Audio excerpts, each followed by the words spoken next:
So now I'm going to work on a little bit of making sure my right hip is working how I want it, and my left inside thigh, which is already on because of the way I did that hip shift.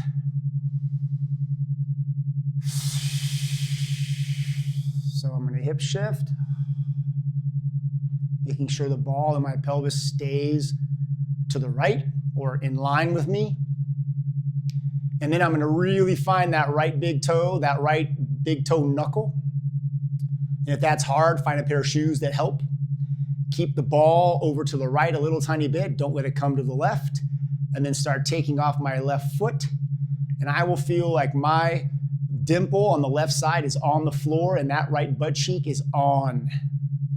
And my shoulders are trying to help, so I'll just realize that, celebrate, relax, and make sure that that right butt cheek is firing on like we want.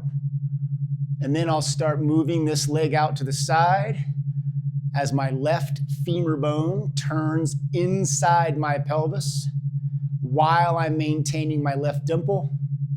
My right big toe is now helping me push my right knee forward, which is helping me keep my left dimple backward.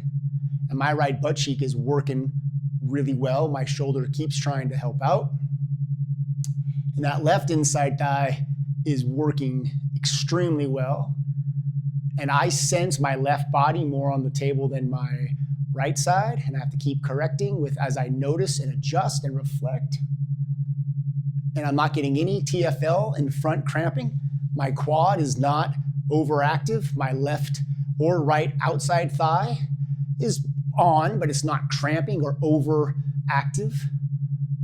And again, if you have questions, just leave comments.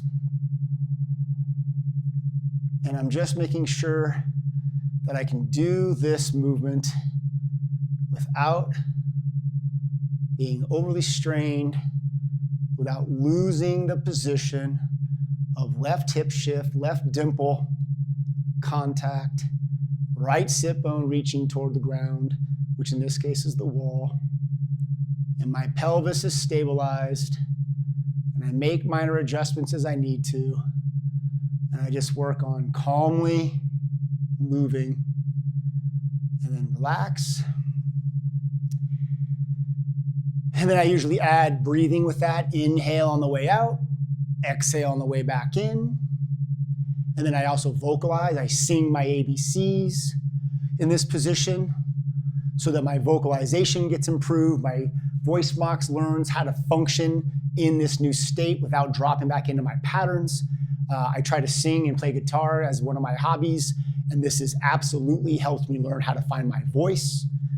So there's so many things, riding my bike, rock climbing, it all helps. This foundational body tuning helps so many things. I just cannot say that enough. I highly recommend taking the time to move through it. Even those of us that are interested in facial asymmetries and other such things with dental things and teeth and vision, this is the beginning. This is the foundation, and it really will cause massive change. So if you're able to get these things operating correctly, things like your face and your facial asymmetry, ear flare, eyeball height, all of those things will improve. They might need more help. You know, they might need certain exercises in the face and the jaw. They might need a dentist involved, but this is still the foundation. We can't skip steps on the journey, or do, and see what happens. And if it works for you, fantastic. And if it doesn't work for you, consider coming back to the beginning and trying to make sure you have all of the check boxes figured out. Because I'll tell you right now, my right side of my face is just expanded outward, just like the right side of my body. It's a very noticeable awareness to me because it's novel, and my brain feels and notices novelty. Thank you, lizard brain, for helping me figure out novelty so I stay safe. That's wonderful. It's a survival mechanism, and I do not want that to go away.